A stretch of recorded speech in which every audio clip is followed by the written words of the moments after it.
Okay, everybody. Tonight it's Creators Corners and it's Gumshoe Detectives. And what? Time travel through Polaroids? What in the world? Here today, or tonight, really, on Two Geeks and a Microphone.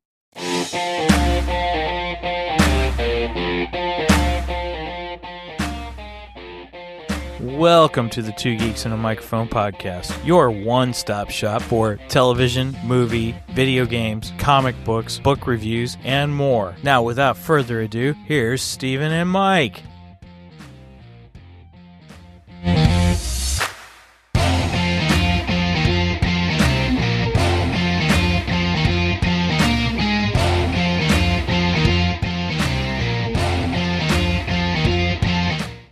Oh, I didn't know if you were going to do the Who Talks First. You talk first. I forgot about it. It's oh man, I messed it up. That's all right. Good evening, everybody. Welcome to the show, Two Geeks and a Microphone. I am your co-host, Mr. Steven Bosser, along with the one, the only, Mr. Michael Shanks, usually I say the most beardiest guy I know, but I was going to give you static for the sound clip. I'm just kidding. Say hey to everybody, Mike. Good evening to all the geeks out there in Geekdom land. And, you know, to quote George Lucas, I'll fix it in post. Everybody, we are pleased and excited to have Mr. Mark J. Wilson in the house with us. Woo! Good evening. Good evening.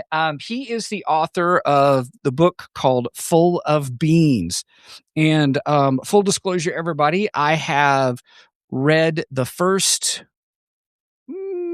six chapters. So I think I'm in chapter 7 right now. And it's a lot of fun. So I'm excited for us to talk with Mark, get to know him, talk about his book, kind of a little bit more about what it means to be an author, because he is not a full-time author. He is doing this like many of us. We have our full-time gigs that we do. And he does this as his fun hobby. And so we're going to talk a little bit more about how he manages that and any kind of inspiration, insights he can give to anybody out there that may be thinking for themselves about doing something like this. So Mark, welcome to the show. Thank you so much. No, thank you for having me. Yeah, absolutely. So first off, let's tell us a little bit about yourself and kind of what you do for your day job. Understanding that there may be some things that if you share, you may have to kill us. So you don't have to tell us those kinds of things. Sure. So I'm a scientist. I trained in biochemistry. I got a PhD in biochemistry. And I've worked in biopharmaceuticals for about the last 37 years, I think. I'm currently working in gene therapy. Okay. We're working on creating a cure for a rare disease called Rett syndrome. It's a very cool, full-time job. You're right. Fitting in the authoring a book around that is a challenge. Yeah. So obviously, Mike and I joked, and we told you before the show, but we'll tell everybody else. We kind of joked between the two of us, like, man, he's probably smarter than both of us combined. I'd say probably twice as smart as both of us. He's got them smarticle particles.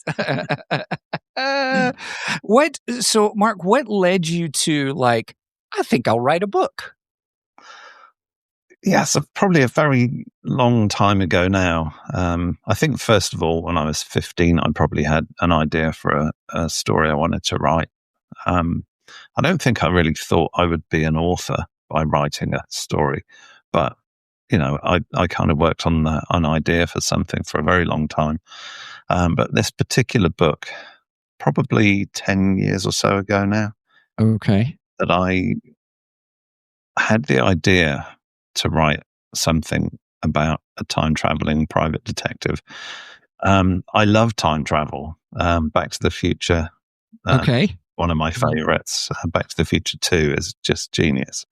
I love the Back to the Future movies. That's the Biff one. That's the one with Biff as the the king of the whole area or whatever. They go forward in time to 2015 and then go, the Grey Sports Almanac ends up in 1950. That's it. Yes. And it's so clever the way they weave that whole plot around the first movie, trying not to disturb the first timeline.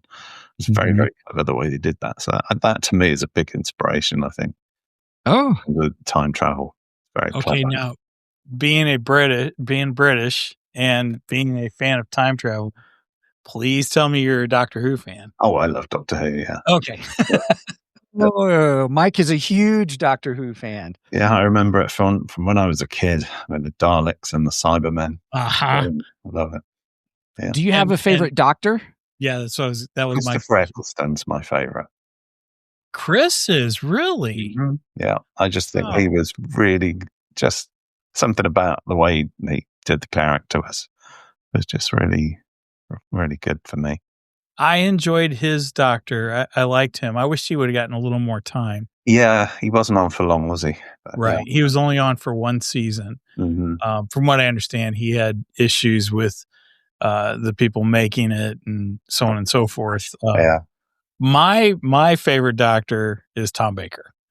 Okay. Yeah. Yeah. He was a good one. Yes. Yeah. Yeah. Yeah. Well, he's the genuine article.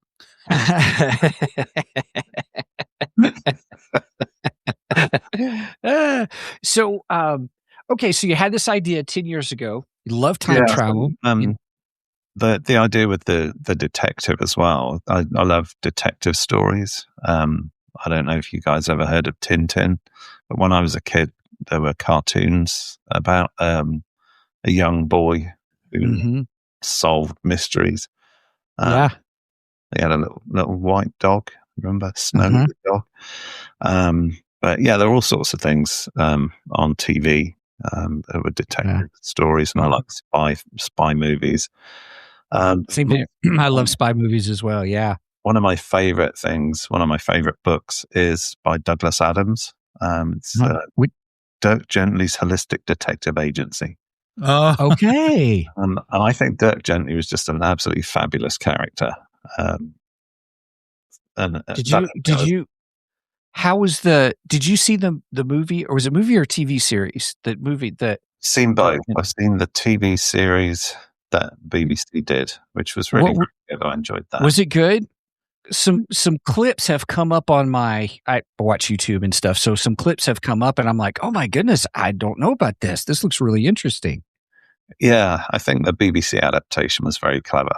It didn't stick very closely to the books, but it's much more close to the books than the American version with is it Elijah Wood, I think, isn't it?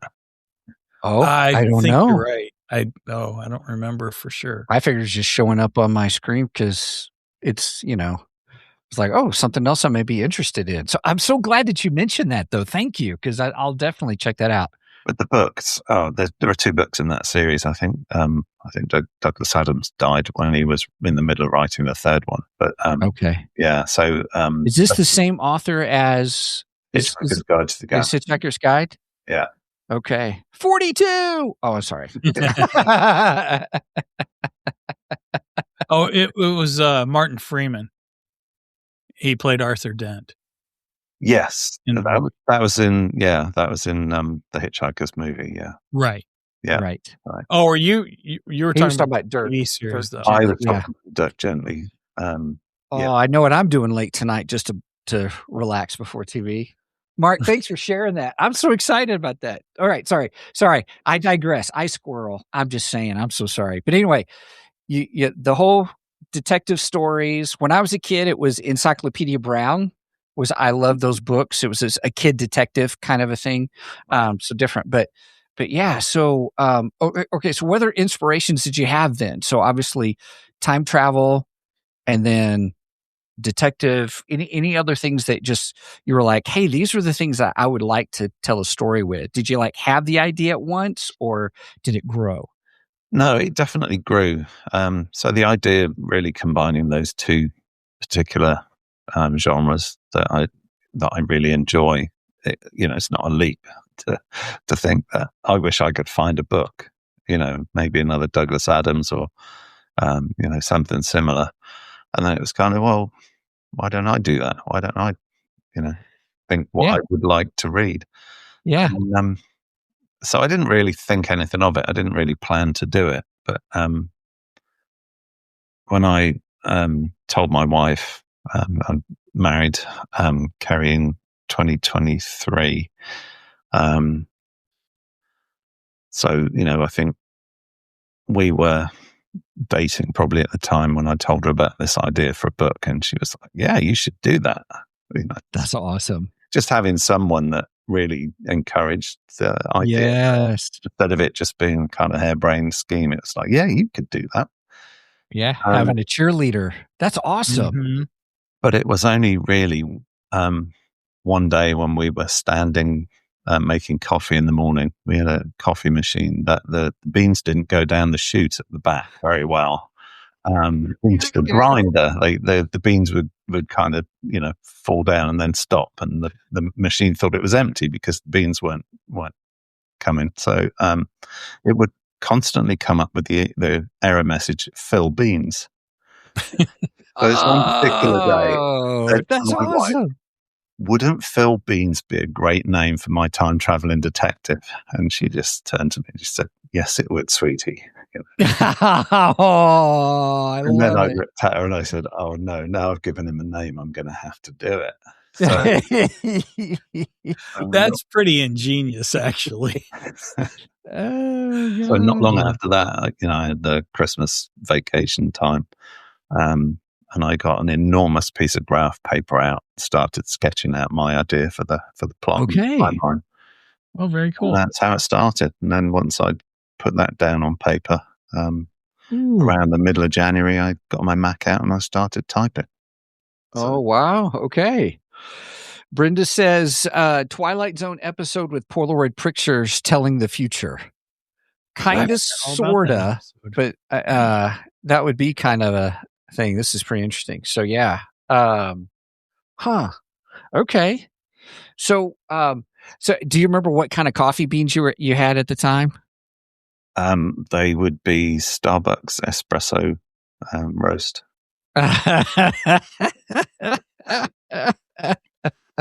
I love it. So where did the idea of the Polaroids come from?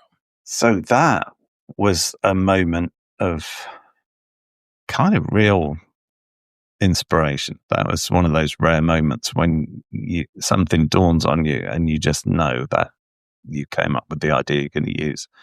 I was trying to figure out, because I did not want to invent another time machine. It's like H.G. Wells started it. Doctor Who had the TARDIS. Right. Doc Brown had the DeLorean. It's like, no, we're not going to do a time machine. I wanted what Phil was going to do to be portable. So, the DeLorean's kind of portable. You can drive it around when you get where you're going to go, but it wasn't how I wanted Phil to get around in time. Sure. Mm-hmm. And I had the idea that Phil would kind of disappear from where he was and develop slowly into the scene where he was going. And then, of course, I thought, like those old instant pictures he used to take with the Polaroid camera, you would sit and wait for them to develop. And then all of a sudden it was like, that's how he does it. Nice. That makes sense. Okay. He's got Polaroid pictures that he's taken. And then, of course, I pictured him, everywhere he goes, he has the Polaroid camera around his neck and he's always taking photos with it. Yeah. So yeah, that just came to me while I was trying to work out how you time travel and how to do it without having to have a machine. Mm-hmm. So yeah, it was a picturing how it would look. Pardon the pun. Wrote the book. Most of the time, I wrote the book imagining what it would look like on the screen if I was watching the movie, or I wrote what I thought I was watching. Okay, I'm very visual, so I kind of had to visualize it like that. So yeah, I started out thinking, well, what do I want it to look like when Phil travels in time? Yep. And then I had that idea that he'd gradually dissolve from where he started out and appear gradually, like he was developing. Like a Polaroid. Like a Polaroid, yeah. That's cool. Real quick, give a shout out to King of Pirates 206. He says, how you guys doing? Doing well. Doing good. He also said, what kind of coffee beans, LOL. So he enjoyed that. Brenda asks, were you a fan of Quantum Leap? I really like the idea of the Polaroids. I remember watching Quantum Leap, but I don't know that I really watched a lot of it. Yeah. I think Scott Bakula, I think, was the actor. Yeah. You know, my mom loved Quantum Leap, so I remember her. Yeah. She would watch I it. remember it being very clever. Yeah. Yeah. So, okay. So real quick. So those that may not know, we probably should move into kind of the book itself. So what is it about? Because we've kind of talked about your character, how you came up with the name, which is really interesting. But for those who are probably just joining in and stuff and just are curious, now that we're talking about a detective who has a Polaroid camera and he time travels through Polaroids, what then is really what's happening in this book, or what's this book about? So the book's really a murder mystery, I guess, and the time travel element's relatively, it's kind of a light sci-fi element. It's how Phil gets around, and it's how the plot gets complicated. So it's intrinsic to the whole storyline, but really, it's a murder mystery. The book starts out where Phil has a friend who works in the police, and she is investigating the death of Phil's old professor. She doesn't know Phil can time travel. She knows that he is a private detective and doesn't have the same kind of rule book that she has. So she asks if, does he know people, or, can he figure out what, might have happened? So Phil decides to go back in time to see if he can figure out what happened. And of course, while he's there, he works out what's happening. And then he's stuck with the choice, do I let it happen? Is it more moral to allow a murder to happen, or is it better to stop it? So, of course, Phil thinks he's doing the right thing, and he stops the murder from happening. So then he goes back to his own time and slowly works out just what a mess he's made of his own life, really, by doing this. So then, of course, he sets about trying to rectify what he did, and just makes everything worse. Oh, that's clever for him. So that kind of takes me to another time travel story, one of my favorites. I don't know if you're a comic book fan, but The Flash, Wally West. There's a great story with Wally West. Oh shoot, Steven, what's the name of the story I'm thinking of? Flashpoint. Flashpoint. Yeah, Flashpoint. And Wally travels back in time to save his mother, and that messes everything up when he does that. So that kind of makes me think of Flashpoint when you was it Wally or Barry Allen? No, it's Wally. Is it Wally and Flashpoint? It's Wally West. Yeah, that's Wally's story. Brenda says, "Never change the past!" Exclamation point. Everything happens for a reason. I'm going to say I agree with Brenda, because I thought about this a lot, and while I was writing the book, what would I do? And I really came to the conclusion that I don't want that responsibility. Changing something, because you go back in time and make a change. From that point, you can't predict the future that would come from that. And that is really the danger, I think, is in the unpredictability. It's like the old thing about, whether you go back and kill baby Hitler. Yeah, right. Yeah. No, it's a great thought. It's a good idea. But what would happen if, let's say, you kill baby Hitler, but Hitler was just a symptom, and somebody different took his place, somebody worse, somebody, a better war strategist that won the war? Imagine getting back to your own time and figuring out that just made it a whole lot worse. So what an interesting moral dilemma to bring up in a book. Holy cow. Yeah. Man, what kind of mind do you have that comes up with this stuff? No, I'm just kidding. But yeah, that was one of the really fun things, to start out, writing a book, trying to include things that I wanted to write about, like that kind of moral dilemma. And the stuff that Holly gets into in her master's thesis that she's writing about, sort of good versus evil. She's doing a master's in philosophy and practical ethics. So yeah, it's kind of fun to start thinking about things that are kind of a serious topic, but you do it in a fun way, that makes you think. Oh yeah, what would I do? Would I do? Right from happening? Is that right to stop? To stop the murder, or is it right to let it happen? Mm-hmm. Yeah. Mm-hmm. So Phil makes the decision and then realizes that he just did the wrong thing. Yeah. In the beginning, I remember reading, there's something where he plays chess. Was it chess with a computer? Mm-hmm. Yeah. And he's learning and he does different things, which was kind of neat to see. But then also, it was really funny. I remember it when I started reading, I was like, yeah, he doesn't think he's a really good detective. He's just a lucky one kind of a thing. Or he makes that comment, he's just average. And he does a lot of, or he talks about how, he sticks to divorce cases kind of a thing. And then at the beginning, or that's what he talks about in some of it. He's like, well, normally, should I take this case of this missing daughter? Because normally I do divorce cases, but hey, these guys offer me $1 million. Because the American student that is missing,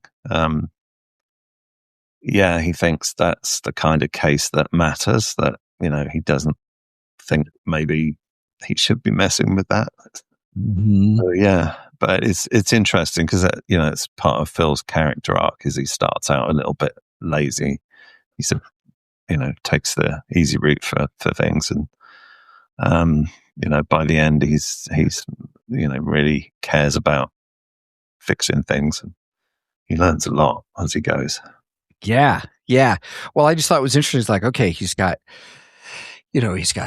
this, or he talk about the divorce case. Then he's talking about, he's got the missing, there's the missing girl, the missing American student. Mm-hmm. And then the one that his friend, oh gosh, what's her name? See, I did this again about earlier. What's her name? The love interest, Holly?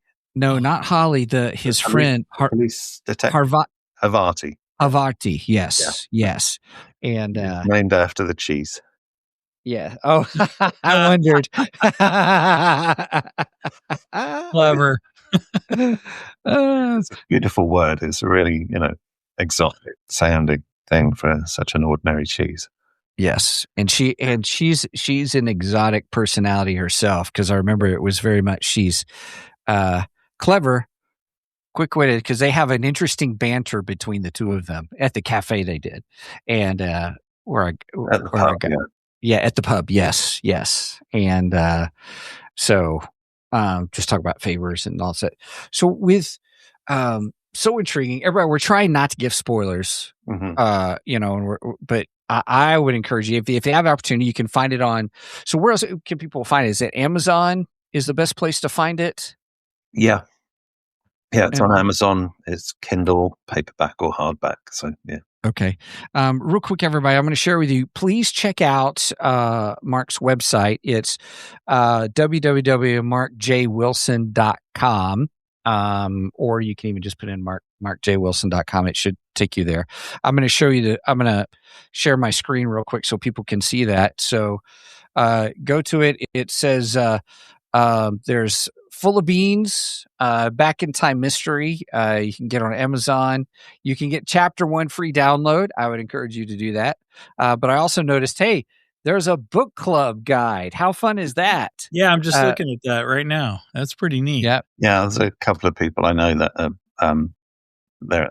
are in book clubs, and they help me put that together, the kind of things that very cool.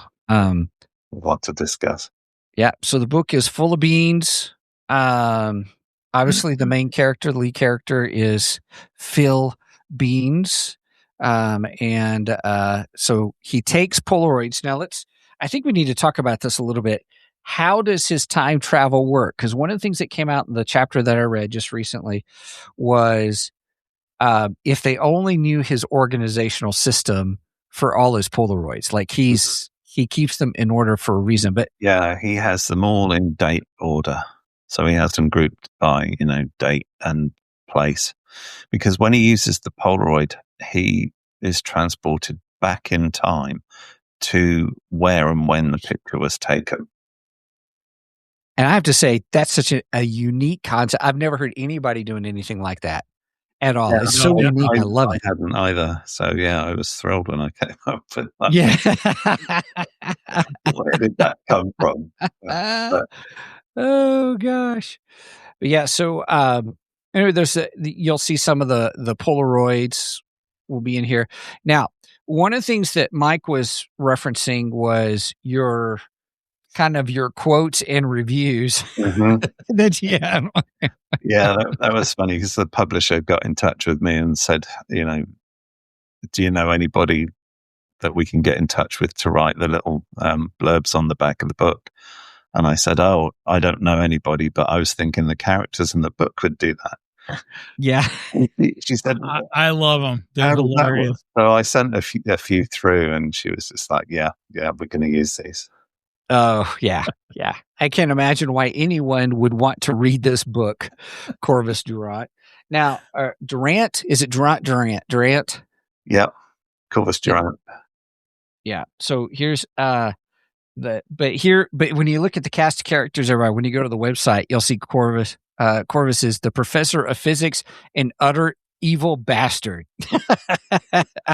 There's a clue there as to who the bad guy is in the book. Right. Oh my goodness. So, Philippines is the kind of book everybody loves to hate. And that's Chianti Carbonara. Is that the right way to say that? She's the Italian supermodel. Yeah. Chianti Carbonara. Okay. I haven't run into her yet. Oh, wait. You will soon. Okay. Yeah. I like the one that says, give me £5 and I'll say it's absolutely brilliant. Yeah. Obviously, yeah, it really works if you grey out the first bit, Right. Yeah, this is great. It's fantastic. It was great. Yeah. And I just want to encourage everybody, this is how the book is. The book is clever and witty, and there's fun moments in it. So if you're liking this, I encourage you to pick it up. I have Kindle Unlimited, and so it is under the Kindle Unlimited, and that's how I was able to grab it and start reading it. And I'm enjoying it. I'm intrigued by your really the whole concept of how you came up with this whole concept of a detective who can time travel. That's kind of his cheat code, so he's able to figure out things that happen and capture things happening in the moment, and which was really intriguing. Even at the beginning, I was like, "Man, what's going on? What's happening?" And then there's the what am I trying to say? Does he fall down the stairs? My memory is not so great. No. But anyway, I'm trying to remember the beginning. But anyway, that's okay. But it's just intriguing. I mean, even from the very beginning, and you're introduced to Phil and just who he is, and just the thoughts that he has in his head. Are you thinking the bit at the beginning where he's eating the pastry? Yes. Yeah. Yes. Yeah. Yeah. Brenda asks, so how does Beans get back from the past? Great question. That is a good question. Yeah, he has to take a Polaroid of where he is now and take it with him when he goes. Oh, okay. Yeah. Now, I have a question. Great question. I have a question about the Polaroids. So going into the book, does Phil have this ability already, or is this something he develops as the book is going on? No, he has this ability already when we go into the book. So you have room for a prequel to do this when he was 16. Okay. On his 16th book. Yeah. So you have room for a prequel then? There's a lot of backstory, and I was told in no uncertain terms by a couple of my beta readers that you can't include all that backstory. You need to keep some of that. Well, yeah, sure. Did they sprinkle it? Did they say something like sprinkle it in subsequent books? Right. So you get to see the basics, I think, towards the end of the book. towards the end of the first book. But yeah, there'll be more. There'll be more to come. It won't be a prequel, but you will see more. There'll be more information in the next Okay. book. So Brenda says cool. Now here's the other thing that about his ability that you hinted at.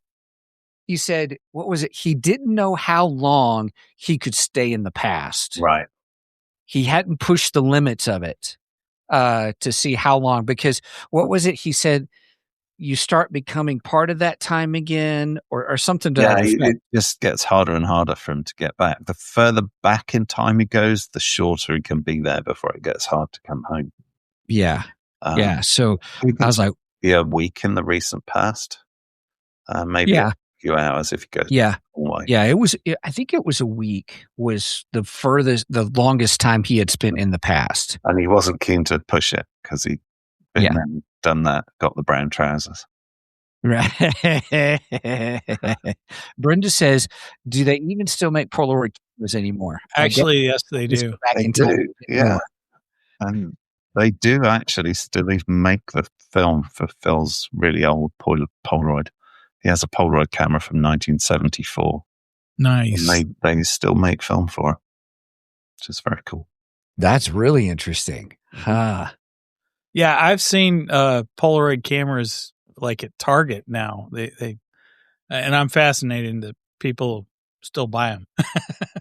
Yeah, I mean, even with phone, it's still fun for something to come out the front of the camera and wait for it to develop, and then like photo booths came back. Yeah. That's good fun to sit in a photo booth and then wait 5 minutes for the for the film to develop.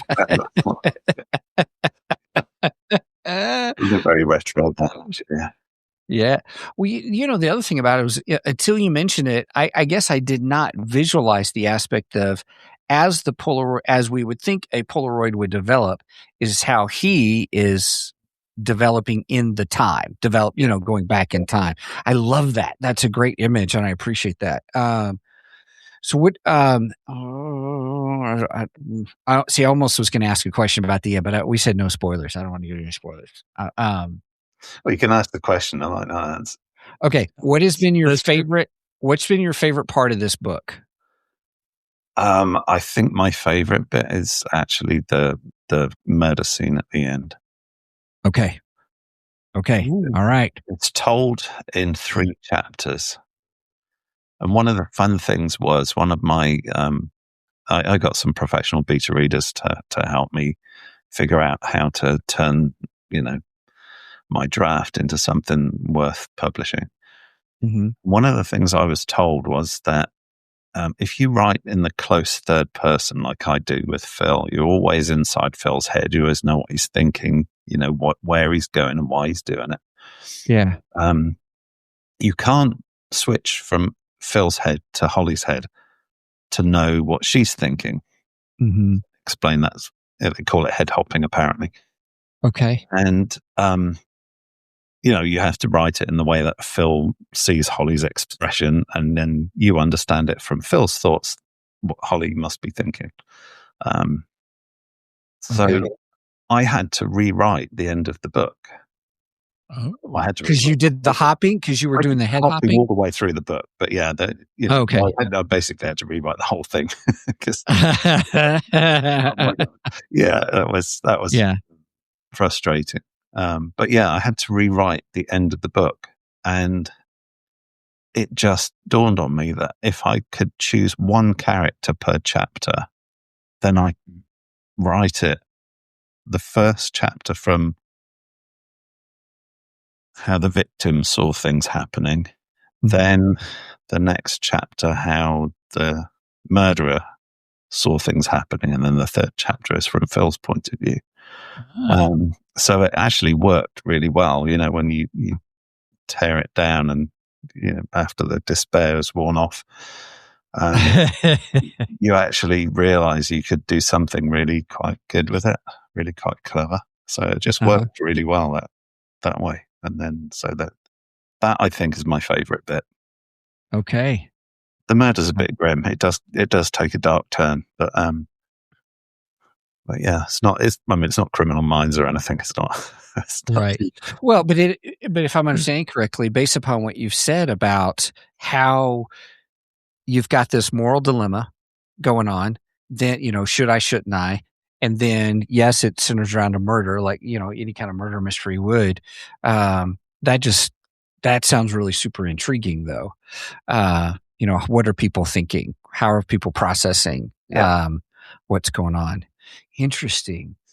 I didn't think about the head hopping thing in writing. No, it's not something that's ever occurred to me while I've been reading, that whether that does or doesn't happen. But yeah, I think if you write in the omnipresent, then you can talk about what everybody's thinking, but you're much less intimate with any one character. So, yeah, it does depend on your style.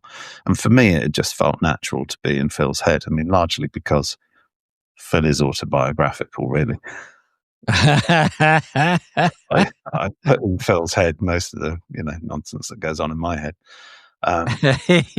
Yeah, that's why I'm laughing, because I've already read some of the chapters. So I'm like, okay, now we know a little bit more about Mark. Oh man! Here, I sorry, Mike. I have not been watching the comments. No, that's right. Here, let's go. Brenda says, "Oh, my favorite author does that sometimes. One chapter is different viewpoints from each character. Natasha Preston always leaves it in a cliffhanger, though." Yeah, that's her new obsession. Okay, that's all right. That's interesting, huh? Yeah. So, what other things did you learn? Just other guys that may be out there, or people, excuse me, in general, that people who may be thinking, "Man, I'd love to write a book," kind of a thing. And I've got a full-time job. One, how did you balance it? But what other advice would you give to people who would like to do that? Yeah, I think that the balancing is the hard bit. It does take some fairly grim determination sometimes, but if you are disciplined and you take the time to just sit and write, you don't necessarily have to know what to write.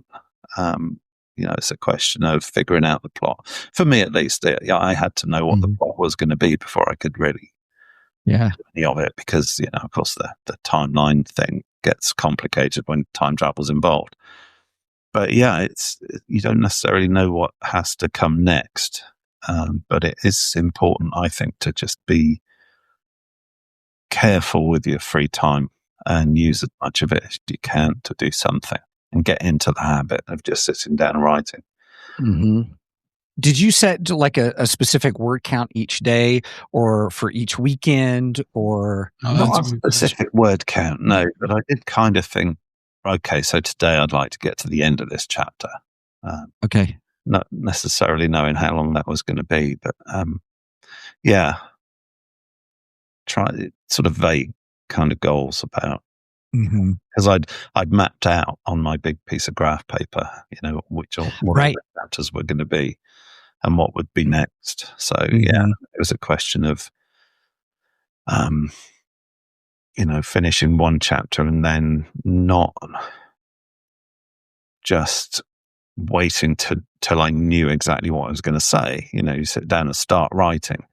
Okay. And then you go back over it and you change it. But if you just start with a blank piece of paper and wait until you know what you're going to say, you're never going to put anything on there. So yeah, it's doing things and then changing it. Okay. All right. So when you're talking about, you just sit down and, hey, I'm just going to start writing and then get things flowing, and then it'll start shaping. Yeah. And then I need to know, I can go back and edit. But if I. Yeah, exactly. And the edit is a good fun bit, really, because you go back and you realize that, well, I don't really want to just get straight into the action. Actually, I want to set the scene first. So then you start, or if you wrote something and you think, that's not very good, let's rewrite that. And then,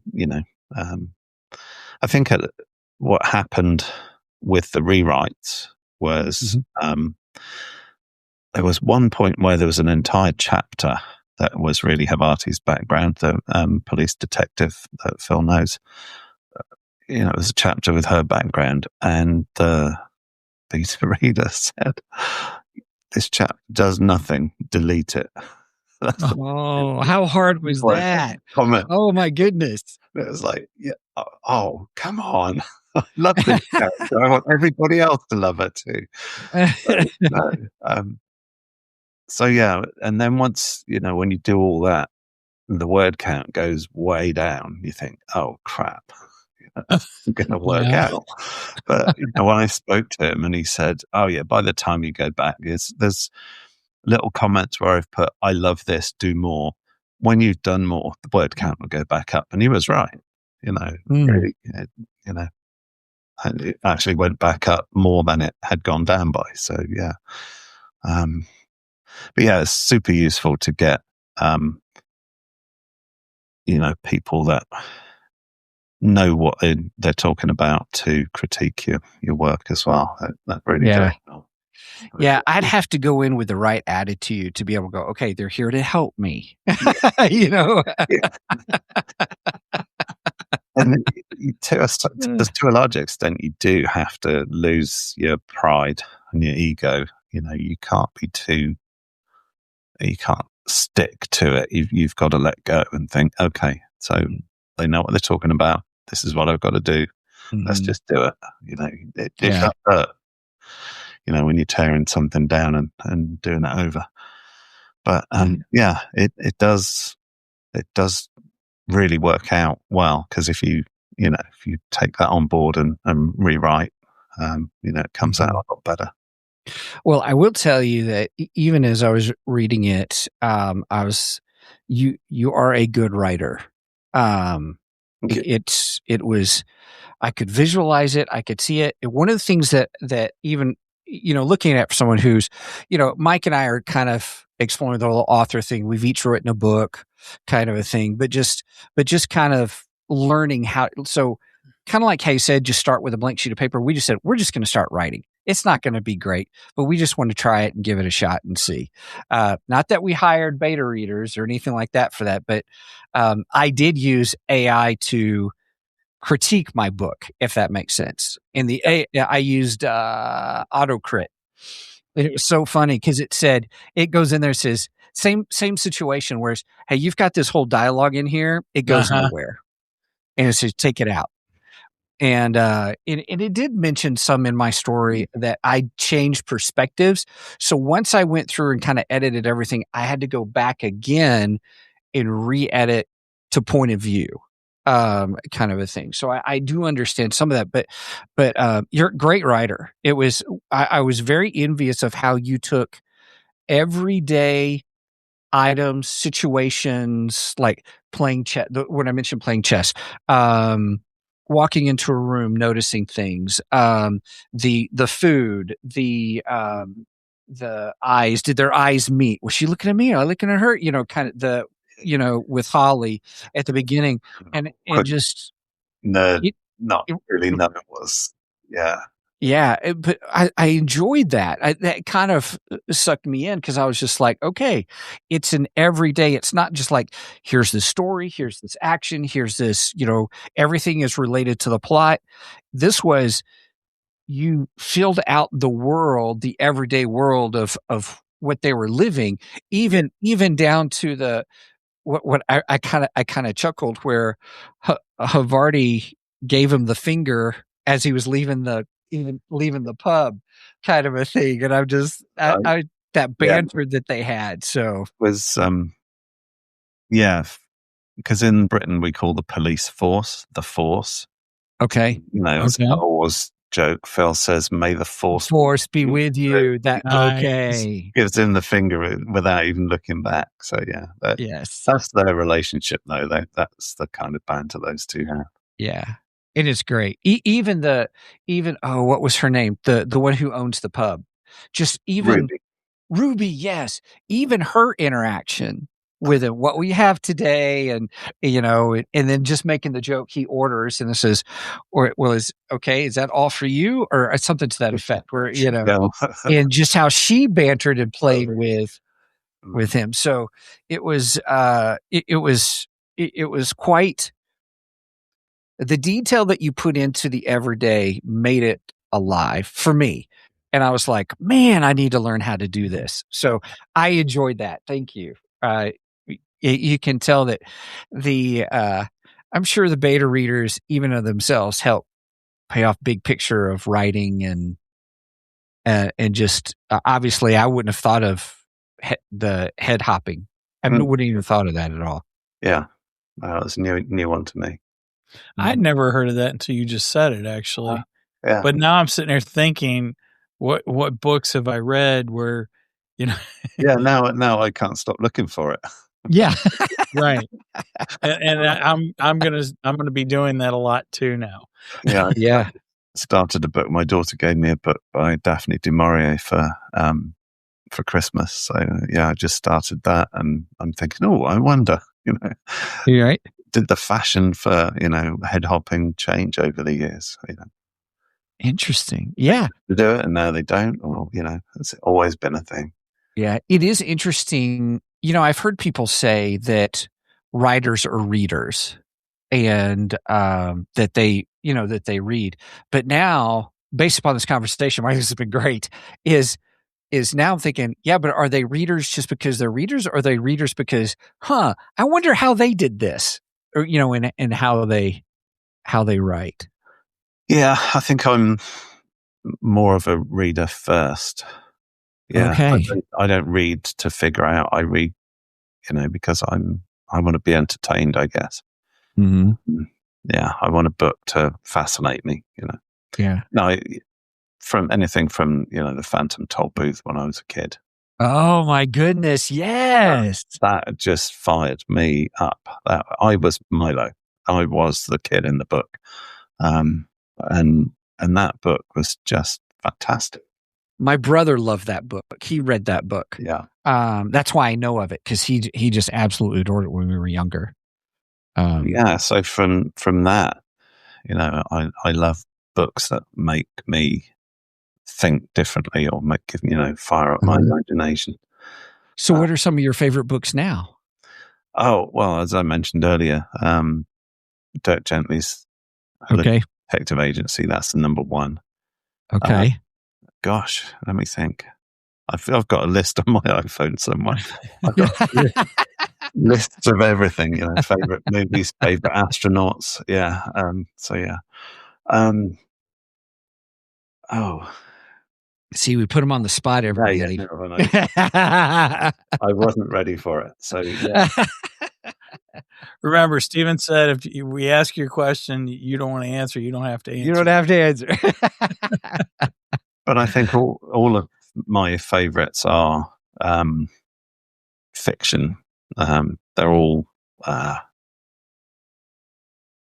stories about some kind of mystery, something where you don't know what's going to happen. It's, one of my favorites is a book called Me and Emma.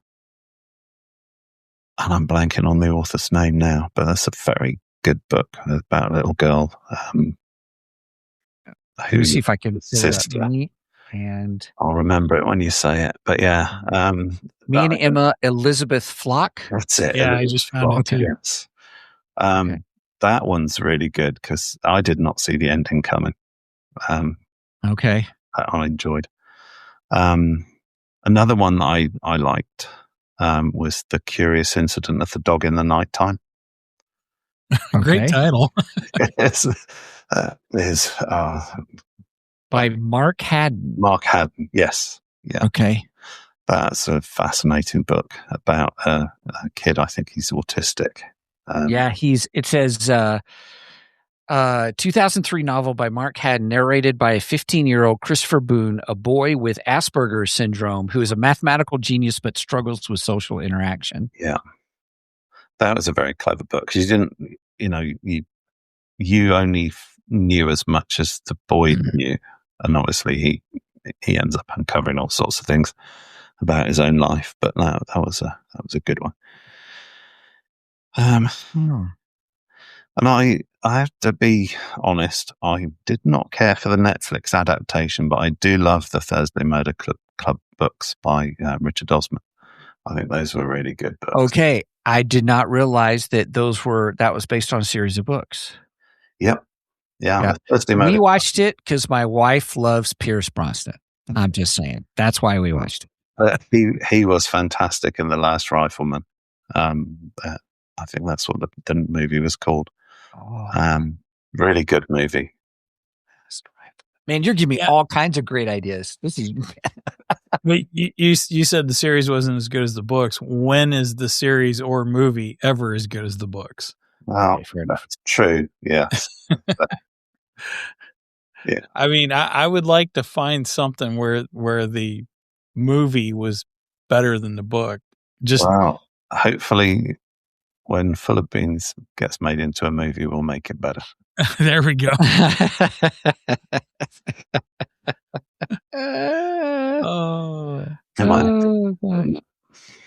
I would like to see this made into a movie because I think the time travel aspect of it is so unique. It is. I think that would be fun to be portrayed in a film. Yep. Brenda says, I'm intrigued for sure. I love murder mystery, and adding time travel is like the cherry on top. Oh man, we're getting near to the end of the time frame.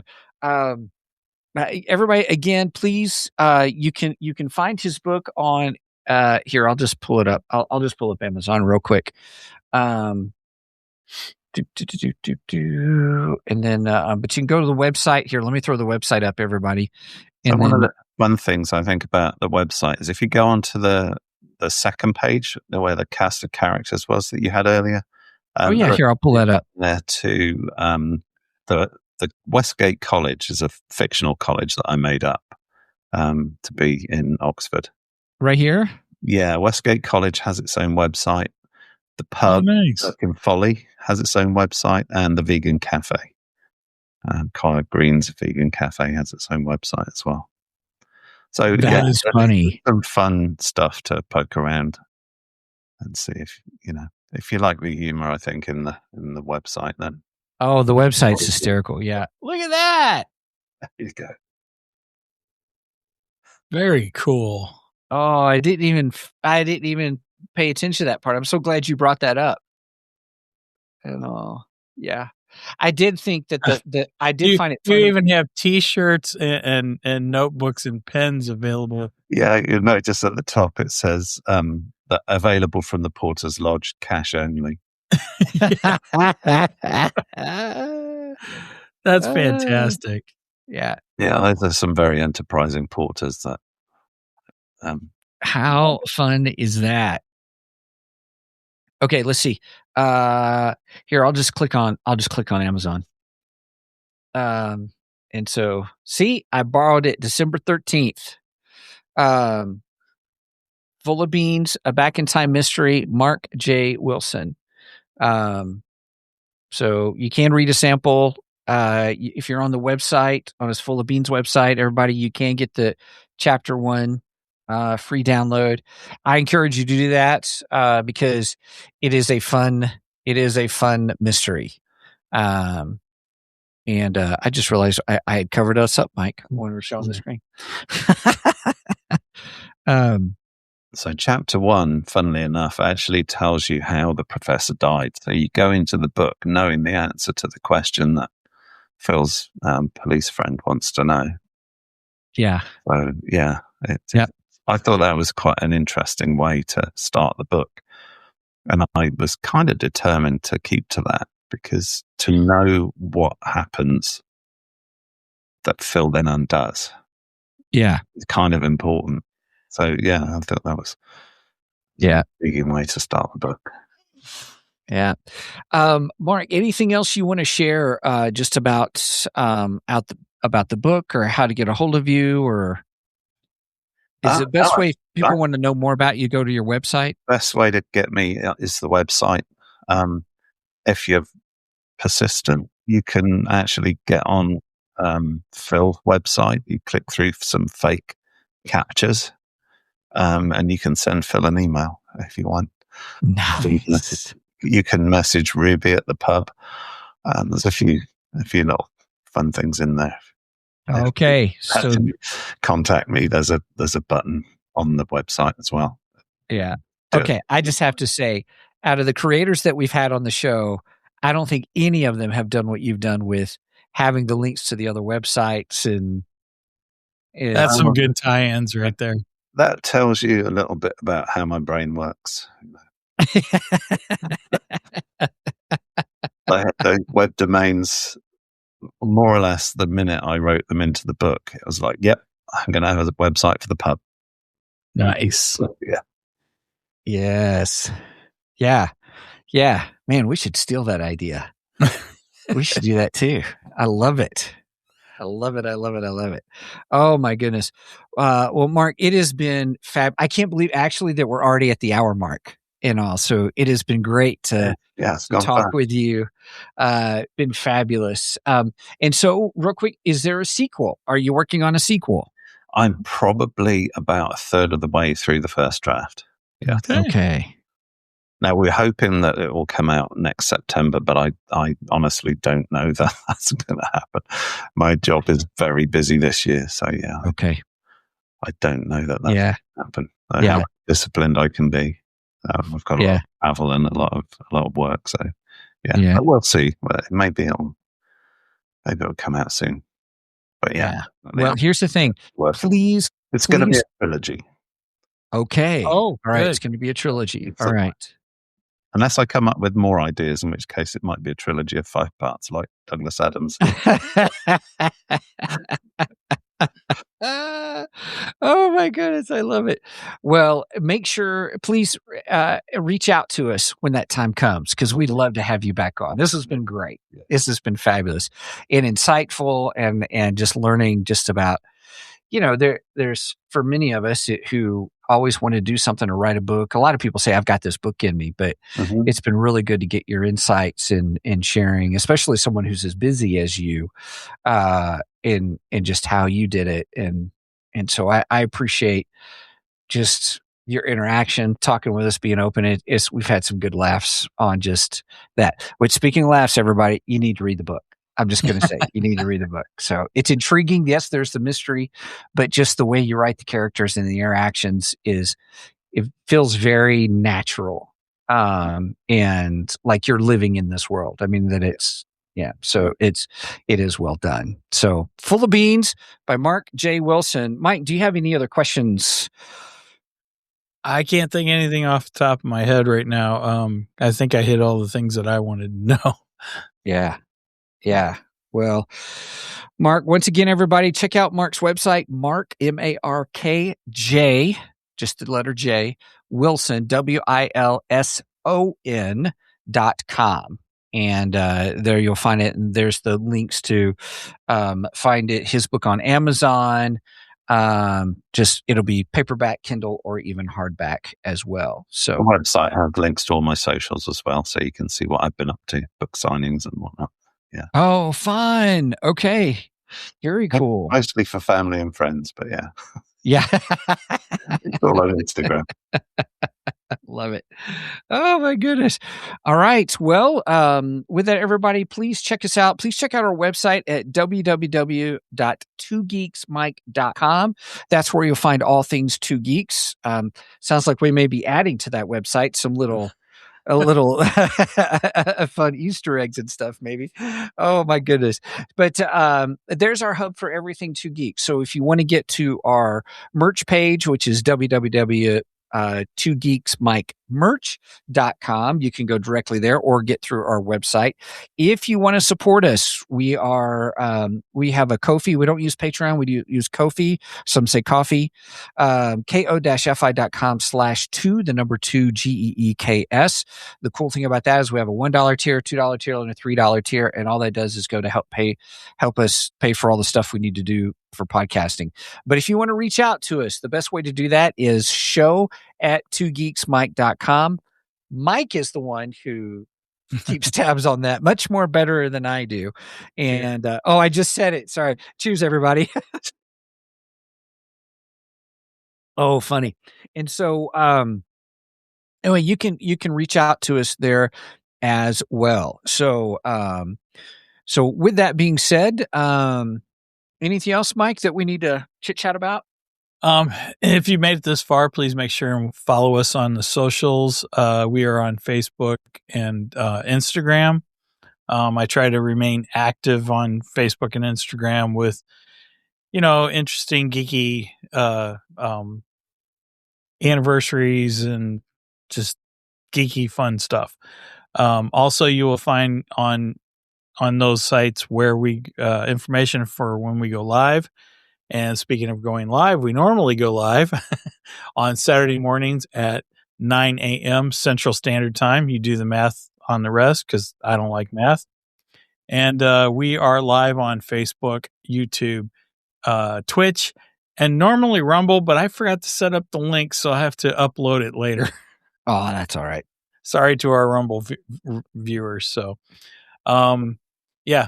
just make sure and follow us on those places and give us likes and thumbs up and, good reviews and 5 stars and all that good stuff.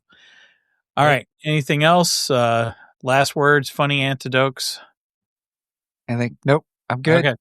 All right. So with that said, please do not, Steven, skip this episode because we are much more better than the rest. Cheers. Cheers.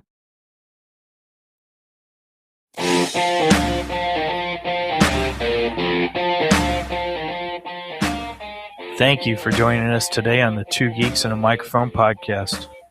Tune in next week when we will have more news and reviews. Until then, may the force be with you.